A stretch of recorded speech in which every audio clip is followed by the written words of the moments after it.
IDFM 98 de la bande FM. Bonsoir à toutes, bonsoir à tous. Un au-delà du miroir ce soir qui va nous amener sur le Saint-Coran décodé, la date du jugement dernier en l'honneur de Muhammad, le 3 fois prophète, aux éditions Capsos Éditions de Christian Turpin, alias Nocam. Christian Turpin, bonsoir. Bonsoir. Christian Turpin, ingénieur sup-élec, promo 66, officier de marine en Indochine, conseiller de direction dans l'industrie, chercheur et auteur de 27 titres, membre de la Société des gens de lettres, avec énormément de livres de décodage de textes occultes, décodage de la Bible, décodage de l'œuvre de Nostradamus, les lois de l'histoire avec la théorie de l'événementialité, avec les destins des nations et géopolitiques qui sont publiés. Là, on va parler du Saint-Coran décodé, la date du jugement dernier, en l'honneur de Muhammad, le 3 fois prophète. Mohammed, c'est Mahomet en français. Le 3 fois prophète, pourquoi le 3 fois prophète? Je pense que s'il est au ciel, ça doit lui faire plaisir. 3 fois prophète parce que parmi les prophètes, il y a les prophètes de l'Ancien Testament, qui est le judaïsme, les prophètes du Nouveau Testament, qui est le christianisme. Dans ces deux mythologies, disons, sacrées, il faut considérer la création de la religion, la création de la civilisation qui va avec et qui en découle, et troisièmement, la véritable prophétie, à savoir que ces gens-là ont vu le futur. Si je ne prends par exemple que pour le judaïsme, c'est Daniel, c'est à la fin d'ailleurs du cycle judaïque, du bélier, que Daniel a fait une prophétie pour coder la fin de l'humanité adamique. Il l'a codé, je dis tout de suite la date d'ailleurs, 2215. Puis il y a eu pour le Nouveau Testament, alors avant pour le judaïsme on a eu Abraham, Moïse et puis donc Daniel. Bon, ces trois choses qui sont création de la religion, création de la civilisation et la véritable prophétie datée. Pour le christianisme, on a eu Jésus pour la création de la chrétienté. Deuxièmement, juste après, on a eu la structure, puisqu'il a nommé Pierre, comme sur cette pierre je créerai donc mon église, qui était la chrétienté, à partir donc des apôtres, et en particulier du premier apôtre de Jésus. Et pour la prophétie, quasiment quelques années après, puisque c'est en l'an 90, il y a eu Saint Jean de Patmos, qui n'est pas Saint Jean l'apôtre, Saint Jean de Patmos, qui a écrit l'Apocalypse. Apocalypse que j'ai décodé. On avait fait une émission dessus. Voilà, et qui donne une des possibilités donc de fin du monde, 2215 ou 2218, avec une hésitation sur le décodage, mais nous reviendrons peut-être avec le Coran. Et donc pour l'islam, nous avons Mahomet qui est à la fois créateur de la religion islamique, créateur de la civilisation dite de l'Oumma. L'Oumma, c'est les croyants. C'est-à-dire que contrairement à ce qui se faisait, qui était très tribal à l'époque en Arabie Saoudite, à la Mecque et ailleurs, lui, il a eu beaucoup de mal d'ailleurs à implanter donc une nouvelle manière de créer une civilisation, à savoir autour de l'Oumma. Ce sont les croyants, c'est tout. Peu importe si ils dépendent des origines familiales, un tel et un tel. Bon, qui ont continué d'ailleurs, ça continue encore, à se bagarrer, puisque nous avons la bagarre entre les chiites et les sunnites, c'est à l'origine la séparation entre, et les Umayyads, les Umayyads qui sont les sunnites, descendants de sunnites, qui ont assassiné le petit-fils de Mahomet, qui était le fils d'Ali. Bon, oui, on y reviendra. On y reviendra. Bon, donc en fait, Mahomet a été créateur de l'islam, créateur de l'Oumma, qui est la civilisation islamique, et troisièmement, je prouve qu'il a aussi été prophète, puisque je montre dans ce livre qu'il a effectivement codé, crypté le Coran, enfin d'une certaine manière, pour qu'on découvre que la fin de l'ère adamique soit de l'an 2215. Voilà pourquoi je me suis permis de dire 3 fois prophète. Alors que dans les deux autres religions, ils se sont répartis un peu le boulot, si on peut dire. Il y a un livre pour chaque, voilà, 3 livres sacrés. Et c'est sur le Coran là que vous êtes basé, avec un nombre impressionnant de sourates qui prédisent les temps eschatologiques, 40 donc sourates sur 114, et sur ces 40 sourates, il y en a 36 qui sont sur les révélations par l'ange Gabriel qui ont été découvertes dans des méditations dans une grotte. Donc le nombre des versets pour la fin du monde est de 2% sur... Oui, c'est ça. Les versets, oui, parce qu'il faut voir qu'il y a quand même, au total, il y a 119 sourates. 119 sur 6236. Parmi ces sourates, il y a 6236 versets. C'est-à-dire que dans une sourate, vous avez plusieurs versets. Un verset, c'est soit une phrase, soit plusieurs phrases, soit des morceaux de phrases. Les versets ont été numérotés. Et il y a au total 6236 versets.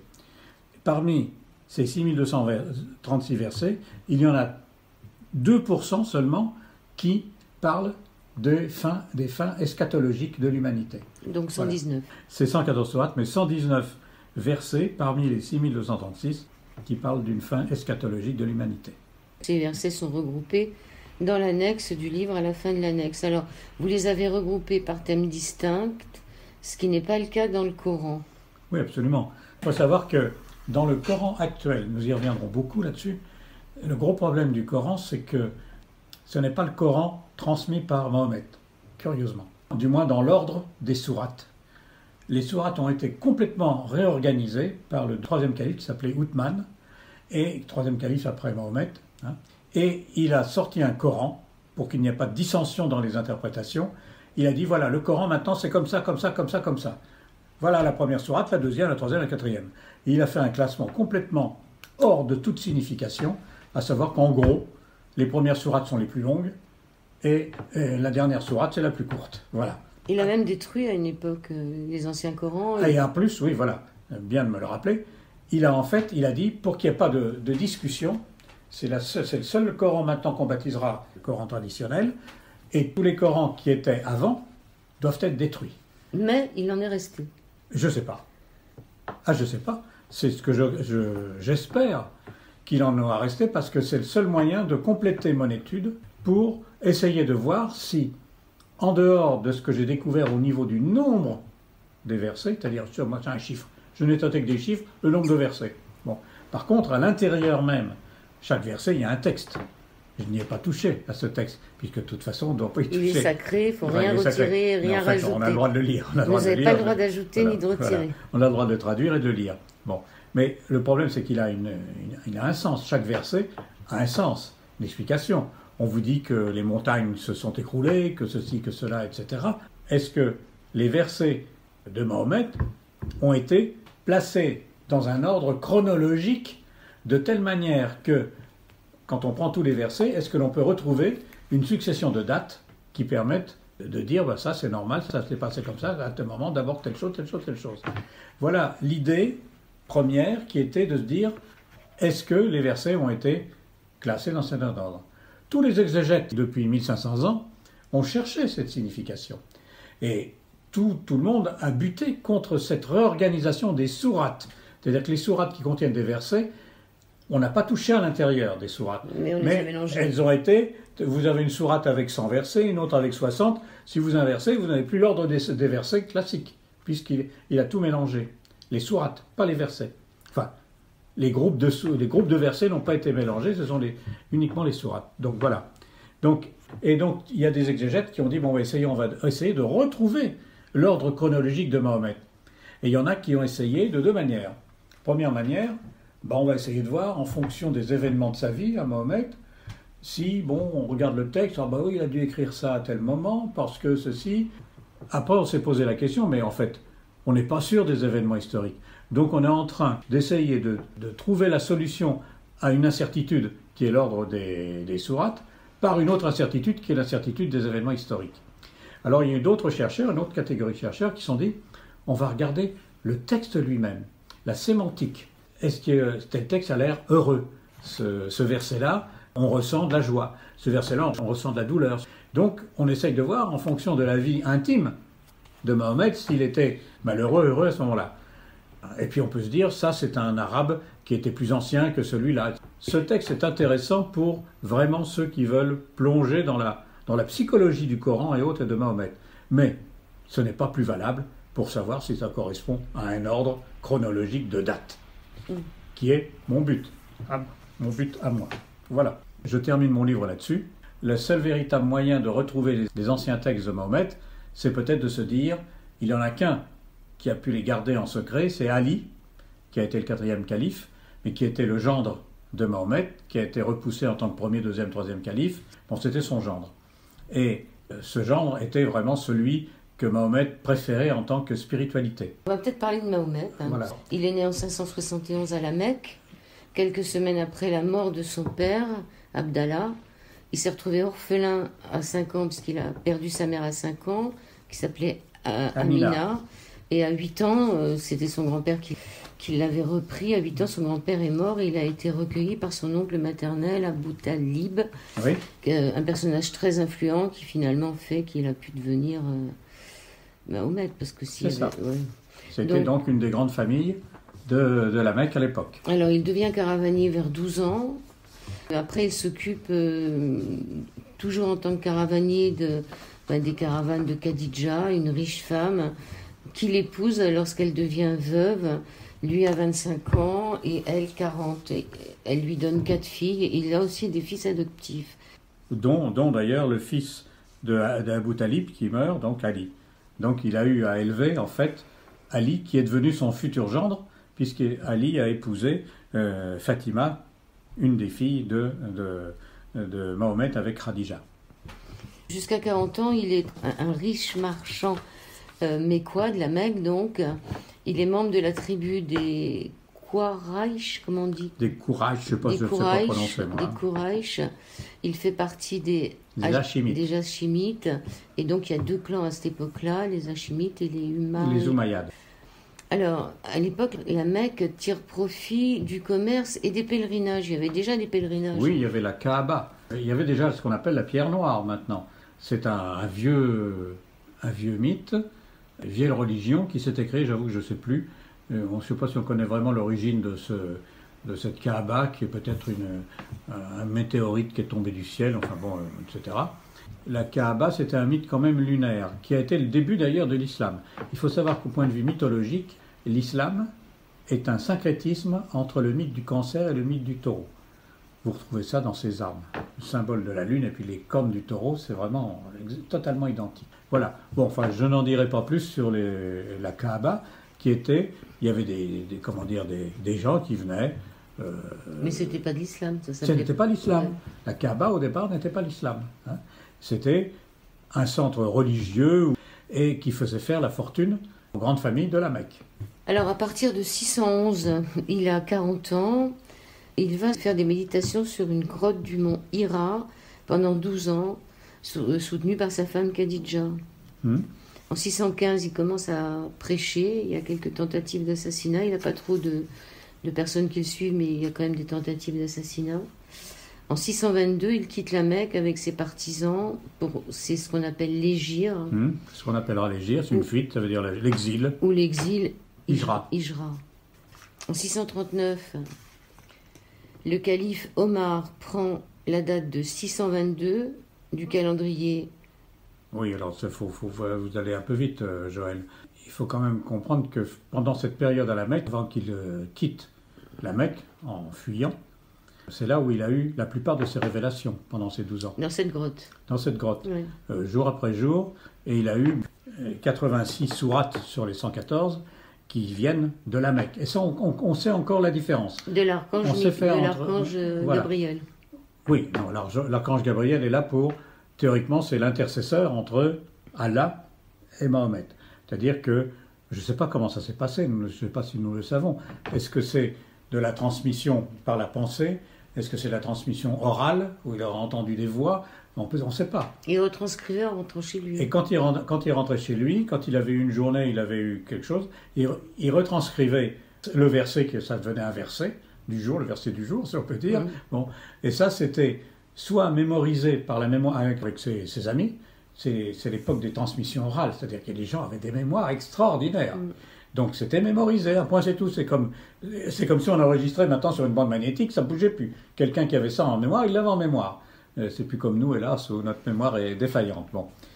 Ou bien alors, c'était quand même peut-être par quelques scribes, parce qu'ils avaient de l'argent. Khadija et lui avaient eu de l'argent, enfin, en étant chamelier et autres, et donc peut-être qu'il y avait des scribes qui notaient. Voilà. Et alors, chose intéressante, il y a une tradition qui dit que Mahomet, et je l'appelle en français Mahomet, c'est plus compréhensible pour vos auditeurs, que Mahomet, donc, disait à ses scribes, ou ceux qui mémorisaient, mettez ce verset, ce nouveau verset, à tel endroit parmi les autres. Mettez-le dans la sourate qu'on a déjà écrite, ou gardez-le en réserve pour le mettre plus tard ailleurs. C'est-à-dire qu'en fait, c'est comme si Mahomet avait été celui qui ordonnançait l'ordre des versets dans ses sourates. Déjà à la Mecque. Ou peut-être, comme c'est une tradition, peut-être qu'il a fait ça qu'uniquement quand il sera à Médine, on en parlera après. Mais je retiens ce terme de cette histoire de tradition parce que ça veut dire que Mahomet avait dans la tête de classer les versets dans un certain ordre, qui est quand même la quête que j'ai faite depuis dans toute cette étude. Voilà. Alors donc revenons à la Mecque, dans sa grotte. Il a donc eu ces révélations et très vite, il a pensé à créer une nouvelle religion, l'islam, et surtout une nouvelle civilisation qui était l'Oumma. Et ça allait contre la civilisation de l'époque qui était un clan contre un autre clan et on était des commerçants, c'était à qui ferait le plus gros chiffre d'affaires, etc., etc. Bon. Et c'est comme ça qu'il a même eu des gens qui se sont opposés à lui, donc curieusement le futur deuxième calife. C'était un jeune athlétique et tout, qui était pour défendre le système de l'époque. Et il a voulu même, à un moment donné, abattre Mahomet qui foutait la zizanie dans toute la population de la Mecque. Voilà. Et c'est le premier calife, après la mort de Mahomet, Abou Bakr, qui l'a calmé, qui a dit « Allez, tais-toi, Oumar, tais-toi, voyons, arrête déconne pas », je m'excuse du terme, mais ça revenait à ça, c'était des hommes aussi très virils, hein, c'était des types qui savaient se battre. Ils étaient peut-être à la fois poètes, comme Omar, mais en plus, c'était un grand athlète, Omar. Bon. Et donc, l'autre, il s'est calmé, il s'est même converti. Il semble qu'on n'a pas compris pourquoi, en 610, Omar, finalement, d'opposant à Mahomet, s'est finalement converti. Mais ça n'a pas empêché quand même la cabale de continuer, et Mahomet, à un moment donné, a été obligé de quitter, surtout quand son oncle Talib est mort. 622. Voilà, en 622, donc il quitte la Mecque, c'est l'Hégire, et donc il s'est retrouvé dans un patelin qui est près de Médine, Yatrib. Il s'est réfugié à Yatrib. Médine n'existait pas encore, c'est devenu après Médine, d'où la ville actuelle de Médine. À partir de là, disons qu'il a réussi à convertir certaines tribus, ce qui a fait que petit à petit leur clan militaire s'est grossi et qu'il a pu, dans l'Arabie Saoudite elle-même, gagner de plus en plus la confiance de tribus, de clans, et répandre son idée d'Oumma, la civilisation des croyants. Ils étaient tous croyants au même niveau, tout le monde était égalitaire là-dedans, il n'y avait pas le clan un tel, et donc c'est comme ça que, petit à petit, à Médine, s'est créé le noyau de cette future civilisation l'Oumma. Bon. Par contre, pendant ce temps-là, il a fait 28 nouvelles sourates à Médine. Sur les 1623 versets. Voilà. Celles-là, ils ajoutent, mais est-ce qu'il les ajoute parce qu'il fait une méditation dans son jardin? Comment Ça, il je ne trouve? sais pas. On ne sait pas. Justement, je ne sais pas. Est-ce que c'est d'anciennes méditations Qui reviennent? qu'il n'avait pas notées, qu'il n'avait pas fait enregistrer, qui reviennent, ou bien est-ce que c'est tout simplement une réflexion, parce que pas mal de ces sourates faites à Médine, c'est vraiment social. Vous épouserez la femme, c'est social, que je n'ai absolument pas à étudier, ça, puisque moi je n'ai étudié que les versets eschatologiques, c'est-à-dire de fin du monde. Bon. Donc, tout le Coran qui est beaucoup plus complet, il y a 2% seulement qui parlent de la fin des temps, ce dont je parle. Tout le reste, 98%, sont des considérations qui font le problème actuellement des intégristes, qui reprennent à la lettre ce que Mahomet a écrit pour un truc comme ça. Bon, c'est le problème. Mais ça, à l'époque, il était en train de créer une nouvelle société. Cette nouvelle société, c'est vraiment à Médine qu'il l'a conçue. Et dans la plupart de ses sourates médinoises. Voilà. Okay. Il meurt en 632, si on fait le calcul, il avait 61 ans. Je pense que sa femme, qui avait 15 ans de plus que lui, je ne sais pas si elle était encore en vie. Non, elle était déjà morte. Donc il meurt en 632, et en 639, le calife Omar prend la date de 622 pour débuter le calendrier islamique, c'est-à-dire pour repartir de l'an zéro. Il y a quelque chose d'important, il ne faut pas oublier le premier calife avant. À la mort de Mahomet, il y a eu un premier calife qui a été Abou Bakr. Abou Bakr, c'était un vieil ami de Mahomet. Ils avaient à peu près le même âge. C'était un type pondéré, un sage qui lui, donc a été nommé premier calife parce que, à la mort de Mohammed, Ali, son gendre spirituel, il était courageux à la guerre, combattant, mais on l'estimait qu'il n'avait pas la qualité pour faire un homme d'État. Un homme d'État, c'est autre chose. La politique, c'est autre chose. C'est pas seulement d'aller faire sa prière et puis d'être valeureux au combat. Et donc, il a été écarté d'autant plus facilement que quand Mohammed est mort, il est resté pendant des jours devant sa tombe, enfin devant son catafalque. Donc, ils en ont profité pour se réunir et puis, le premier calife, c'est pas lui, c'est pas Ali, il a été écarté. Et c'est Abou Bakr qui a été nommé. Sans problème, parce que Abou Bakr, c'était vraiment le type qui était avec Mohammed depuis le début. Il était converti depuis le début, enfin il était pour Mohammed depuis le début, et donc il a pris le pouvoir. Et là, hélas, il est mort, je ne sais plus comment il est mort d'ailleurs, lui, d'une maladie. Bon, il s'est pas rétabli. Rapidement. Oui, au bout de 2 ans. Mais il a eu le temps de constater qu'il y avait eu une bagarre, enfin une bataille contre ceux qui s'opposaient à la future civilisation de l'Oumma, où beaucoup de ceux qui avaient écouté Mohammed et qui avaient retenu par mémoire les versets, ils ont été tués. Alors il s'est dit, oh là là, mais on va perdre la teneur des versets de Mahomet. Donc, même s'il y en a qui ont été notés. Donc, il a décidé, Abou Bakr, de recenser tous les versets et de les écrire, avec tous les témoins qui étaient encore présents, vivants et présents à l'époque. Et donc, c'est ce qui a été fait. Ça a commencé chez Abou Bakr, ça s'est continué chez Omar. Mais c'est Abou Bakr qui a lancé le fait de figer les versets.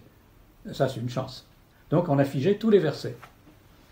Et en 1934, Abou Bakr meurt, nouvelle élection, et là, c'est Oumar ou Omar qui est élu deuxième calife. C'est-à-dire qu'Ali est éliminé pour la seconde fois. Il a été éliminé 4 fois. Et là, ça a été dur parce que Oumar est un Oumayyade. Donc, on a vu ça comme une guerre de clans entre le clan des Hachimites de Mahomet et d'Ali et le nouveau clan qui Abou Bakr était aussi un Hachimite. Donc c'est une sorte de prise de pouvoir, première prise de pouvoir des Oumayyades avec Omar. En plus, Omar, c'était le gars qui avait d'ailleurs essayé déjà d'assassiner Mahomet et plus tard de se convertir. Plus tard, pas très longtemps après, mais enfin quand même. Il avait un passé qui était pas, c'était pas le meilleur pour Mahomet. Bon, n'empêche qu'il a été élu deuxième calife parce que c'était un type qui était un géant, etc. Il était fort, etc. C'était un poète, en plus, la poésie a toujours eu un grand rôle dans l'islam. Et donc, il a été nommé deuxième calife.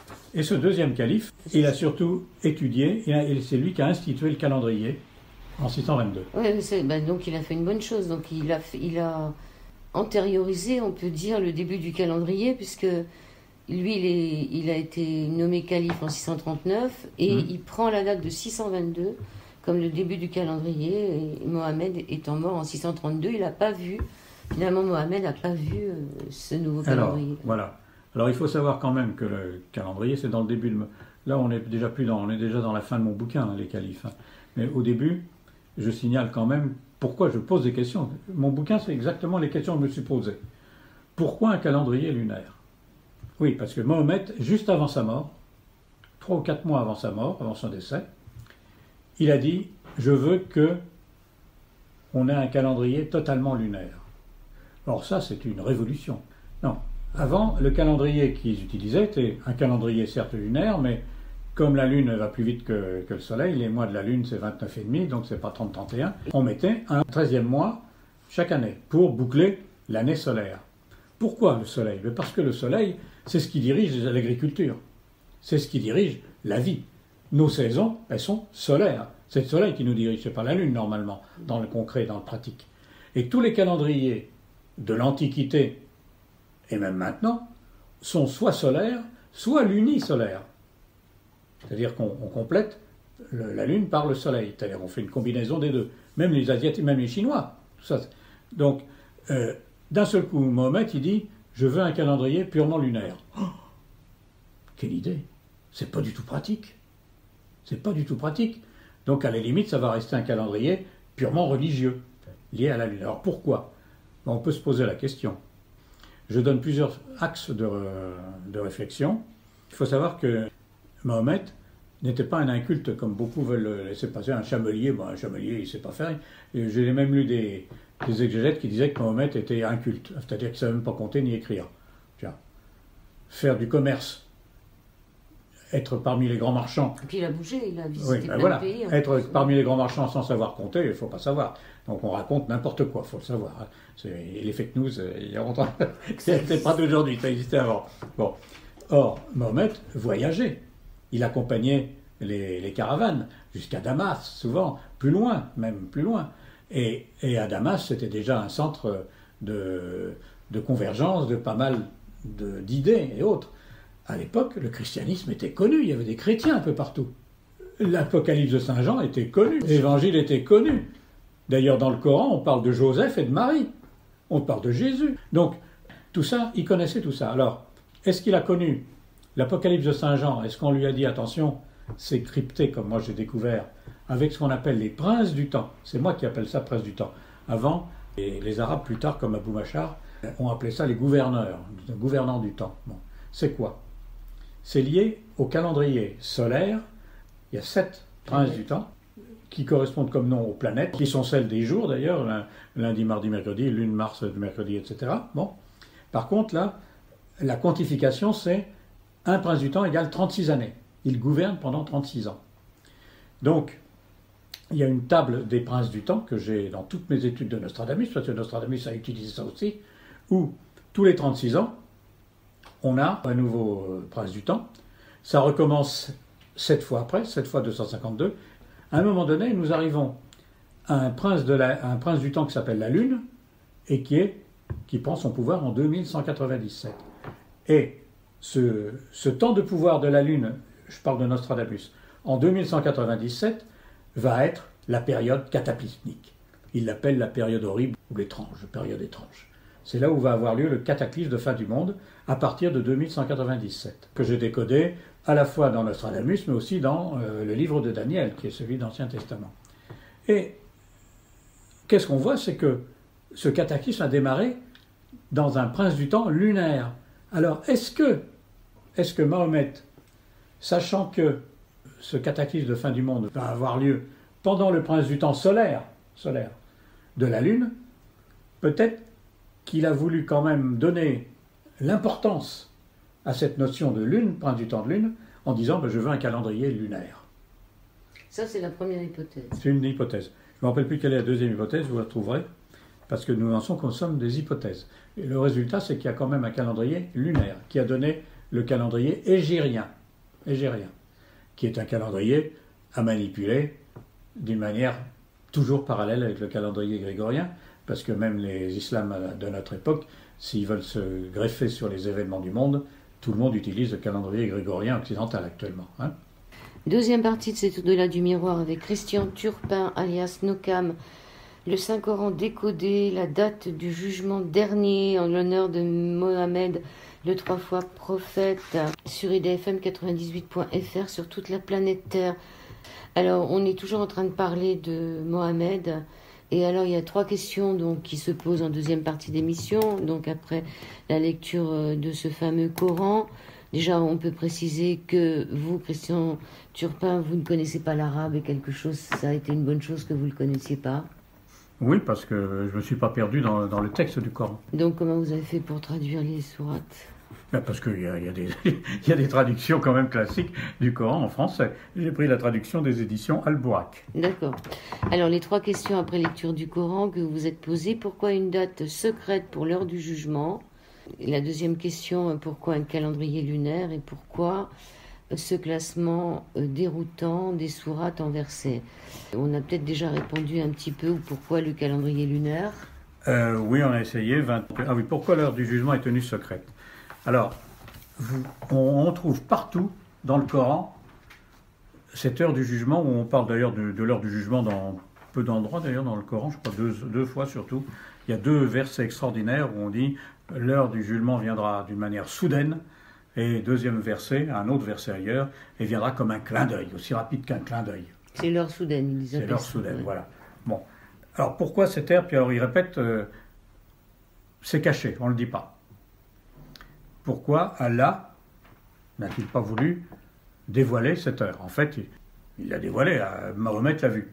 Sauf que, et c'est tout à fait valable, sauf que raconter que la fin du monde aurait lieu, nous sommes en l'an 600, aurait lieu dans je ne sais pas combien, 1500 ans ou un truc comme ça, 1200 ans, c'est sans intérêt. De la même manière pour Saint Jean dans son Apocalypse. Et nous sommes en l'an 90 avec son Apocalypse. À quoi ça sert de dire que dans 2100 et quelques années, il va y avoir la fin du monde? Ça sert à rien. Vous prenez Nostradamus beaucoup plus tard, en 1550, dire qu'il va y avoir la fin du monde, vous vous retrouvez avec l'Inquisition qui vous met sur un bûcher. Dangereux, ça sert à rien, ça peut être dangereux, mais en plus c'est trop tôt de toute façon. Les gens s'en fichent.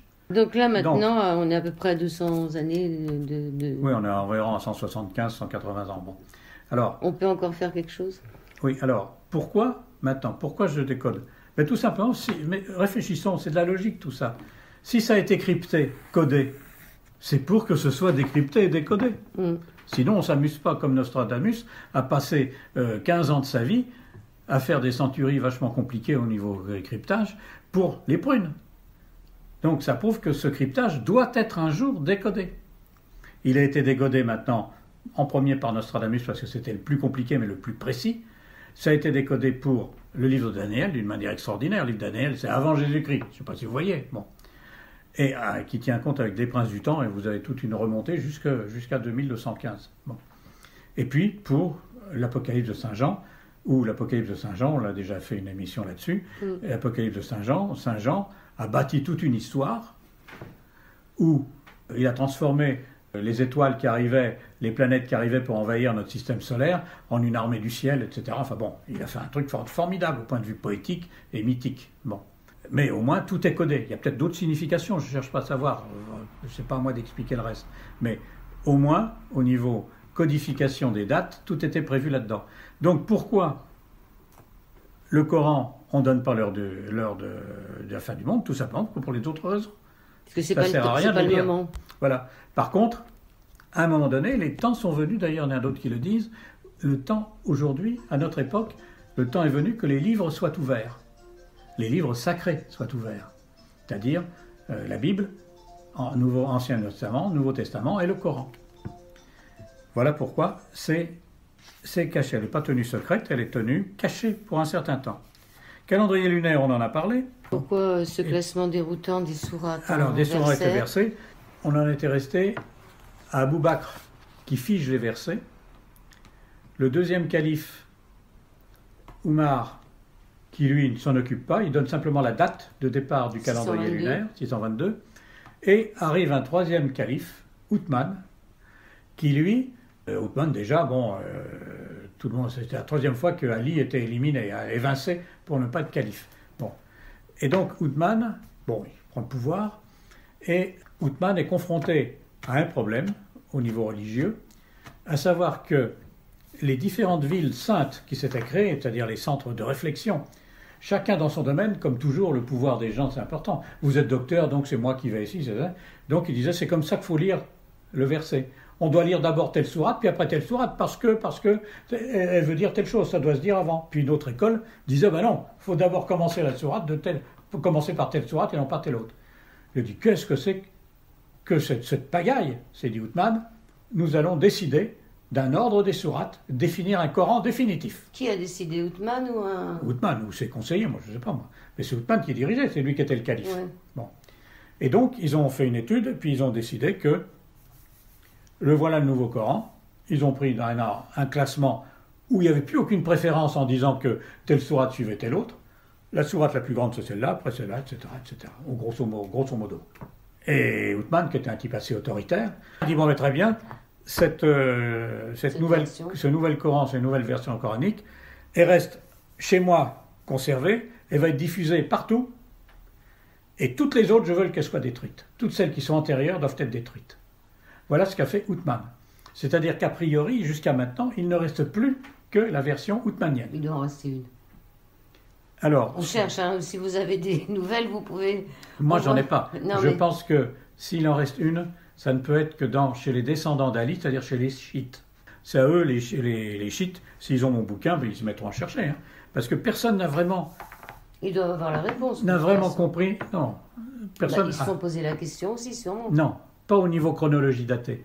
Je suis le premier, moi, à me poser la chronologie en disant, voilà, il faut... Revenons en arrière pour dire, voilà les preuves que le Coran était daté. Parce que pour l'instant, on n'en a pas encore parlé, Joël. C'est comme le but du bouquin. Oui. Alors, ces fameux princes du temps, c'est faire correspondre les années lunaires de son calendrier islamique avec les années solaires du calendrier julien, grégorien. En 2021, on est en 1442. Mais aussi, ça c'était au 1er janvier 2021, on était en 1442, mais au 31/12/2021, on sera en 1443, c'est-à-dire que ça ne correspond pas forcément à une année... Ah oui, voilà, alors c'est ça la difficulté, puisque l'année lunaire est plus courte que l'année solaire, donc quand vous les mettez l'une à côté de l'autre, à un moment donné, ça se chevauche. Alors les preuves, vous avez trouvé une preuve que l'année solaire de 2197 correspond à l'année lunaire de 1623. 1623 est aussi le nombre des versets médinois. Bon, alors comment je suis arrivé là? Dans mon bouquin, je mets une petite parenthèse en expliquant quel est le futur, comment va se passer ce futur cataclysme. Et ça, il faut passer par, c'est Nostradamus qui donne toutes les clés les plus simples. Bon, nous arrivons à une période, avec nos princes du temps, et on arrive à l'an 2197, qui est le début du cycle solaire du prince du temps lunaire, où tout le cataclysme va se dérouler en l'espace de 36 ans, mais qui changera au point de vue à cause du cataclysme. Donc 2197 est une année clé pour le cataclysme, c'est le début de ce cycle lunaire. Or, qu'est-ce qui se passe à ce moment-là? Qu'est-ce qu'on peut étudier dans le Coran, puisque tout a été bouleversé? Il ne reste qu'une seule chose de sûre, ce que j'ai donné depuis le début de ce bouquin, à savoir nombre de versets à Mecque, nombre de versets à Médine, total des versets. Je n'ai à ma disposition que un nombre de versets. Voilà ce qui est sûr. Tout le reste, on ne sait pas. Est-ce que ce nombre de versets, est-ce qu'il y a une pépite de cachée là-dedans? C'est tout ce que j'avais à résoudre. Eh ben oui, la pépite, c'est 1623. Et alors, la première pépite, c'est quoi? Je prends la première preuve. Je prends les versets médinois. Il y en a un certain nombre, il y en a 1623. Alors là, je regarde, 1623 versets médinois. Oh, c'est curieux ça. Ça m'est venu comme ça. Hein. Je regarde 1623, je dis, mais je venais de faire la correspondance des calendriers. Je dis, quelle est la correspondance de 1623 en calendrier grégorien? 2197. Le début de l'ère cataclysmique. Donc je me dis, voilà, c'est pas le hasard. Moi, je ne crois pas au hasard. Donc, si on voit que en 1623, ça correspond à 2197, ça veut dire que Mahomet a codé quelque chose. C'est pas gratuit qu'il y ait 1623 versets, l'ensemble des versets du Coran faits à Médine. Voilà la première preuve. Pour moi, c'est une première preuve. Et la deuxième. Voilà. La deuxième preuve. Alors, comment j'ai arrivé à ça? Bien sûr, ça veut dire que j'ai fait un verset égale une année lunaire. J'ai fait cette égalité. À chaque année lunaire, ça fait un verset. Donc, vous partez de l'an 622, qui est l'an 0, qui est l'an 1, en l'an 623 du grégorien. Enfin, et à chaque fois, à chaque verset, vous ajoutez une année. Partant de l'année 622 grégorienne, je tombe sur 2197. C'est-à-dire que 2197 en solaire correspond à 1623 en lunaire du calendrier hégirien. Bien entendu, j'ai mis les correspondances des calendriers pour que tout lecteur méthodique puisse s'y reporter. Regardez ça. Hein. Deuxième preuve, nous avons vu les versets dans la période médinoise. Maintenant, je constate qu'il faut que si je prends la totalité 6236. des versets, 6236, c'est-à-dire Mecque plus Médine, si je fais un verset égale une année, 6236 ans, je me suis dit, ça c'est peut-être un jour. Et je fais un jour, combien ça fait de jours? Et je me dis, bon, on est arrivé de l'hégire au déclenchement du cataclysme, maintenant il faut démarrer à partir du déclenchement du cataclysme. 1623 en hégire, je redémarre à 1624. Et j'ajoute le nombre de jours qui donne en fait 17,5 années, j'ajoute, je donne, et je tombe sur quelle année? 1642. 1642. Je regarde dans mon tableau de correspondance, 1642 égale 2215. L'année prônée par Daniel, Saint Jean de Patmos et Nostradamus. Donc deuxième chose, ça ne peut pas être encore le hasard. Donc, Conclusion, Mahomet a bien voulu coder et il s'est débrouillé pour le coder dans le nombre de versets qui, lui, est indépendant de ce qu'Othman a fait. Parce que même si tu changes les sourates d'ordre, les versets, il y en a toujours le même nombre. Vous pigez, Joël? Oui, on pige, on pige. Alors, qui est l'auteur des codages? Alors, attendez, je ne suis pas encore là. Il y a une troisième preuve. Ah oui, la troisième preuve. On peut se poser la question, qu'est-ce que c'est que ça? Ceux qui sont critiques vont dire, mais on trouve ce qu'on veut. C'est pas possible. Oui, on trouve ce qu'on cherche. C'est pas possible, on trouve ce qu'on cherche. Et puis d'abord, donc ce qui n'est pas possible, c'est comment Mahomet a-t-il pu avoir exactement le nombre de visions, puisque un verset est égal à une vision. Bon. Pourquoi aurait-il eu autant de visions, exactement le nombre exact de visions, que de nombre de jours? C'est pas possible. Eh bien en fait, on a la troisième preuve. Mahomet s'est rendu compte de cela. Est-ce qu'il a demandé de changer le calendrier? Non, c'est pas ça. Il s'est rendu compte de cela. Il s'est rendu compte que je voudrais mettre ma classification, mes dates, je voudrais que ce soit les nombres de versets qui en soient la clé, le codage, mais je n'ai pas assez de versets. Comment faire maintenant que je suis à Médine, je ne suis plus dans ma grotte, et puis bon, on ne va pas s'amuser à changer, je ne vais pas m'amuser à avoir à demander à Allah d'autres versets. Non, comment je vais faire? Eh bien c'est tout simple. Il a pris un verset, il l'a coupé, où il y avait une grande phrase, il a coupé la phrase en plusieurs morceaux, et il a mis verset 1, verset 2, verset 3, verset 4. C'est-à-dire que on voit à un moment donné des versets, 4 versets qui suivent, qui auraient pu se dire en une seule phrase. Donc il a augmenté artificiellement le nombre de versets pour tomber exactement sur le nombre de versets qu'il fallait pour que ça donne exactement la date du cataclysme. Alors, je vais vous donner des exemples.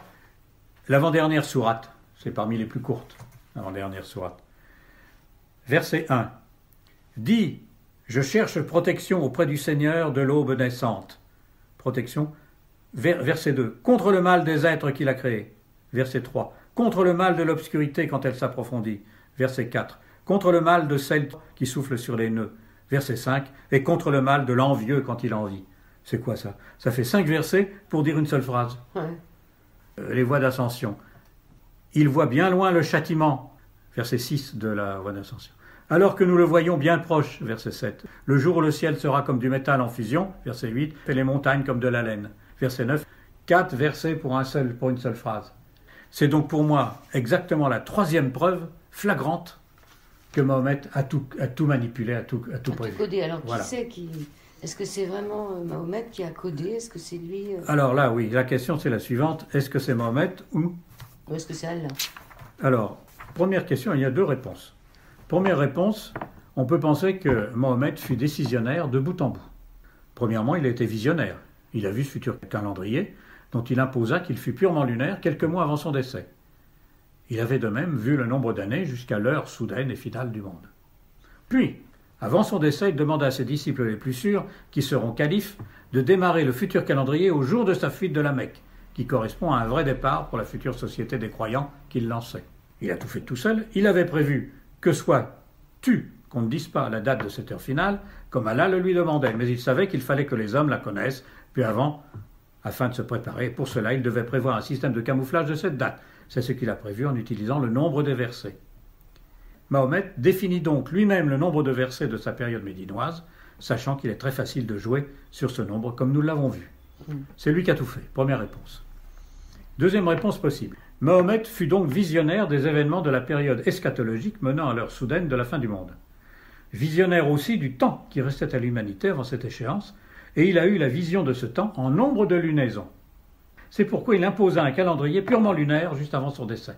C'est-à-dire qu'il aurait vu dans sa tête le nombre de lunaisons avant le cataclysme final, et non pas un nombre d'années solaires. Il aurait vu ça en nombre de lunaisons, pourquoi pas. Puis, Mahomet initia ses disciples les plus sûrs, avant sa mort, dont il savait qu'ils seraient califes, en les mettant au courant de la future date de l'heure. Il dit, ce sera telle année, 1643. Il leur transmit ses volontés et définit leur manière de procéder après sa mort, qu'il a sûrement su prévoir, comme ça a été le cas pour Nostradamus qui a prévu sa date de mort.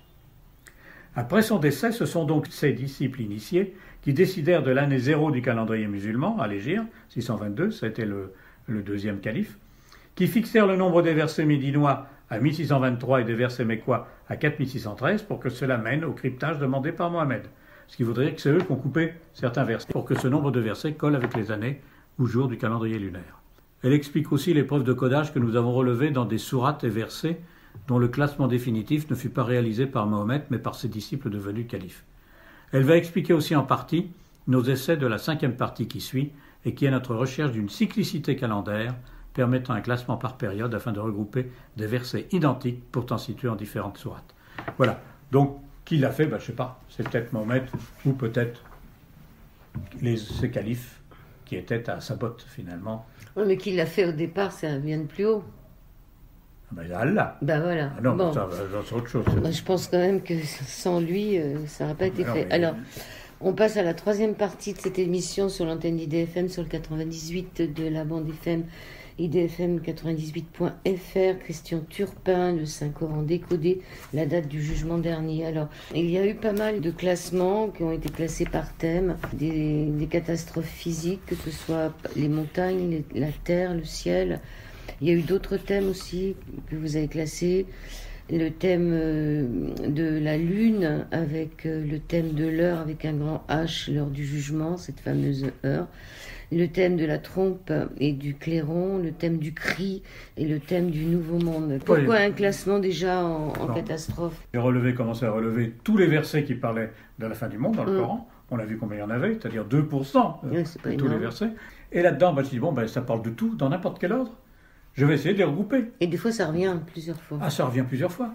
Donc, il y a eu les plus nombreuses, ça va être les thèmes où les montagnes se plient comme de la laine, les montagnes fondent. Puis il y a le thème même de la terre, où de la terre ressort tout ce qui était à l'intérieur, c'est-à-dire tous les morts ressortent. Puis il y a le ciel. Oui. Et puis, il y en a d'autres qui sont plus précis, comme la lune. Et ça, la lune m'a intéressé parce que j'ai essayé de faire correspondre toujours avec ce que disait l'Apocalypse, par exemple. Il y a eu le thème de la bête, ce qui est cité aussi dans Nostradamus. Et puis il y a eu, je ne sais plus quoi aussi, dans Fracas. L'important, ça a été à un moment donné, maintenant qu'on a eu les 3 preuves, par l'extérieur du Coran, c'est-à-dire par le nombre de versets, que le Coran était codé de par la volonté de Mahomet, est-ce que, à l'intérieur même, les versets eux-mêmes, est-ce qu'ils sont classés d'une certaine manière, qu'aurait préservé plus ou moins Outman dans son nouveau classement, qui permet de dire, tel verset correspond à telle date, tel autre verset correspond à telle date. De la même manière que j'ai pu dater tous les événements chez Nostradamus les uns après les autres et chez l'Apocalypse de Saint Jean, dater date après date, ça se date année par année chez Saint Jean et puis chez Nostradamus. Bon, est-ce que je peux faire pareil dans le Coran? Donc mon idée c'était de prendre des thèmes qui étaient répétitifs et essayer de voir si on peut les classer d'une certaine manière chronologique. J'ai fait d'abord des essais en date. J'ai pris par exemple la lune. Il y a un moment donné, on dit que la lune elle est fendue, il y a un verset, puis un autre verset où on dit que la lune se confond avec le soleil. Très intéressant, parce que dans Nostradamus, à un moment donné, la lune perd le pouvoir. Est-ce que ce serait l'équivalent de la lune fendue?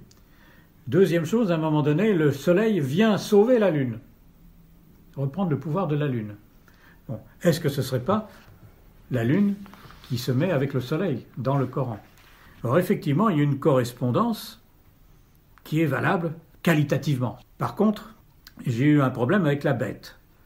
Alors il faut savoir que la bête, tout le monde la connaît dans l'Apocalypse de Saint Jean, c'est la bête, c'est 666, on s'est dit, c'est un nombre satanique, ça doit représenter Néron, puis après maintenant, à notre époque, on a dit, mais non, c'est Adolf Hitler, enfin.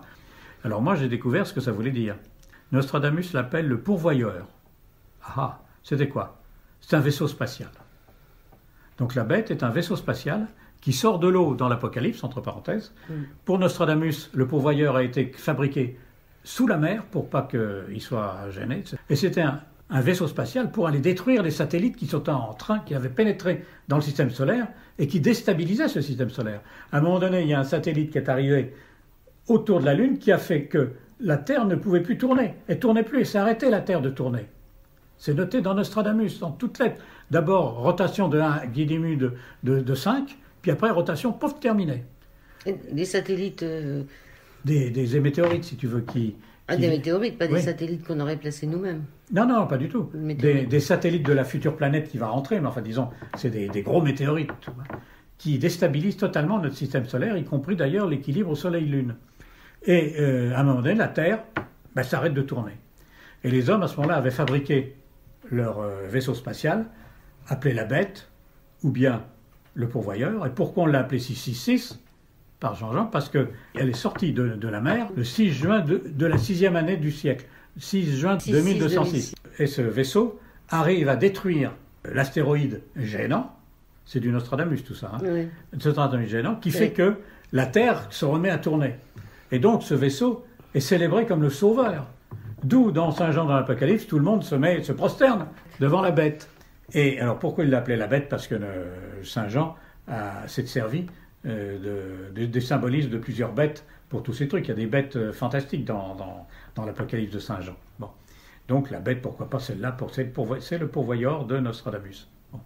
Alors, il faut savoir qu'après cette Bête qui est sortie donc de l'eau en 2006, qui a été blessée, parce qu'elle a dû se faire une blessure contre un autre météorite, et donc c'est noté dans Nostradamus, c'est noté aussi dans, je crois, dans l'Apocalypse. De Saint Jean. Voilà. Et alors on dit que la Bête, on va sortir une autre bête. C'est la seconde bête qui sort plus tard, en 2211. Et donc, cette deuxième bête, elle a été fabriquée sur Terre, celle-là, il n'y avait plus besoin de se cacher pour faire peur à l'humanité, c'était pas sous Terre, c'était pas une station sous-marine, c'était sur Terre, la deuxième bête vient de la Terre. Or, dans le Coran, on dit que la bête, parce qu'il y a une bête dans le Coran, il n'y a qu'un seul verset, il n'y a pas grand-chose, elle vient de la Terre. Et quand la parole tombera sur eux, nous leur ferons sortir de terre une bête qui leur parlera. Les gens n'étaient nullement convaincus de la vérité de nos signes. Alors, en conclusion de ce chapitre sur la Bête, vous pouvez appuyer sur cet essai centré sur la Bête pour prouver la chronologie des dates des faits décrits dans le Coran. Ça ne vous prouve pas, là? Ben oui, ça ne prouve pas parce qu'on voit que la Bête, c'est peut-être la deuxième bête, mais enfin, ça ne correspond pas à la première. Voilà. Il y a aussi une histoire de trompe de l'Apocalypse. Alors, quand on regarde ça c'est ce qui m'a étonné le plus, c'est que dans l'Apocalypse, il y a, après le 7e sceau, il y a 7 trompettes. 7 trompettes et 7 coupes qui versent des calamités. Là, je vois des trompes. Alors donc, dans l'Apocalypse, ce sont des anges qui soufflent dans des trompettes. Dans le Coran, on parle quand on soufflera dans la trompe. Puis après, un autre verset, quand on soufflera dans la trompe. C'est évident que ça correspond aux trompettes de l'Apocalypse. C'est la même image. Oui, mais là, vous vous demandez justement si, entre 530 années de distance, ils ont reçu 2 visions différentes, ou c'est que Mahomet, peut-être, qui connaissait l'Apocalypse de Saint Jean. On peut se poser la question. Que Nostradamus ait été au courant des trompettes de Saint Jean de l'Apocalypse, sûrement, il était au courant. Qu'il ait voulu dire, voilà, moi aussi j'ai vu des trompes, et puis, voilà, mais l'important pour moi, c'était pas ça. C'était de savoir si les versets où il y a les trompes, est-ce qu'il les a classés dans un ordre chronologique qui correspond aux trompettes de l'Apocalypse.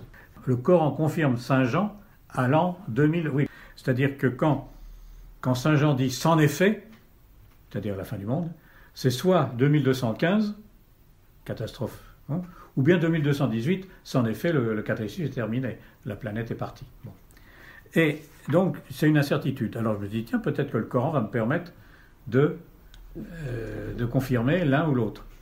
Et sachant que Nostradamus donne les 2 dates, Daniel donne que 2215, et je vois que le Coran a une priorité pour donner 2215, grâce à ce que j'ai fait sur le parallélisme entre les trompes et les trompettes. Voilà. Donc l'analogie qualitative, elle est valable, mais elle n'est pas quantitative entre le Coran et l'Apocalypse au niveau de chaque trompette. Donc je ne peux pas dire avec certitude que le Coran est daté chronologiquement à l'intérieur, puisque le classement d'Outman a tout mélangé. Par contre, il y a une autre recherche qui est celle d'une cyclicité calendaire. En fait, j'ai démarré mes recherches sur le Coran par les 2 versets typiques qui disent à un moment donné l'heure soudaine, elle va arriver d'une manière soudaine. Un autre verset plus loin, elle arrive comme un clin d'œil. Au départ, j'étais déboussolé parce qu'il raconte la même chose. L'heure, elle est soudaine, mais elle n'arrivait qu'une fois. Donc, conclusion, je n'ai pas de confirmation d'une cyclicité dans la disposition des versets du Coran. Qu'est-ce qu'on peut dire en conclusion, Christian Turpin? Je peux relire peut-être le début du livre. Le sage sait que le futur est écrit. S'il peut le lire, c'est qu'il est devenu prophète. C'est Nocam. Est-ce que Nocam est prophète? Non, Nocam, ça a été un pseudonyme pour mes écrits ésotériques. Je ne suis pas prophète. Je suis quelqu'un qui sûrement a été inspiré. Il est évident que tout ce que j'ai fait depuis décodage de Nostradamus, décodage du livre de Daniel, décodage de l'Apocalypse de Saint-Jean, décodage du Coran de Mahomet, il est évident que tout seul, je ne vois pas pourquoi je me serais amusé à faire ça, donc j'ai été inspiré. Mais il est évident que tout est prévu dans le monde. Tout est écrit. C'est Mektoub, Mektoub disent les Arabes. Oui. Mon prochain livre s'intitulera « Le nombre d'or, maître des destins ». Ce que je veux dire, c'est que tout est prévu, tout est programmé. Alors tout, grand problème. Où est notre libre arbitre? Que j'ai déjà écrit, discuté philosophiquement sur ça, dans mon histoire de l'événementialité, qui montre que les nations sont prévues. On fait un nouveau futur, comme dirait Philippe Guillemont, donc on ne sait pas si tout est écrit. On peut peut-être changer les choses. Alors le but, c'est de savoir comment on fait pour changer les choses. Et c'est dans votre préface que vous m'avez fait. Alors vous me dites, cher ami, le jugement dernier n'est pas encore pour demain. Mais c'est l'échéance commune vue par les prophètes de 3 religions du livre. Ceci devrait inciter tous les pratiquants qui ont aussi un destin commun à se rapprocher les uns des autres. Voilà, c'est le message pour notre émission. Bon, là. Si on est un peu au courant qu'il nous reste moins de 200 ans pour changer l'histoire, enfin, est-ce qu'on a besoin de changer quelque chose? On n'en sait rien. En tous les cas, le livre s'appelle « Le Saint-Coran décodé », la date du jugement dernier en l'honneur de Muhammad, le 3 fois prophète de Christian Turpin, alias Nocam, N-O-C-A-M, aux éditions Capsos Éditions. Merci beaucoup. Merci beaucoup, Christian. Merci, Joël. On va se retrouver pour le nombre d'or, maître des destins, en 2022, si Allah le veut bien. Si Dieu le veut, si Allah le veut. Si Dieu le veut. Merci beaucoup, Christian Turpin.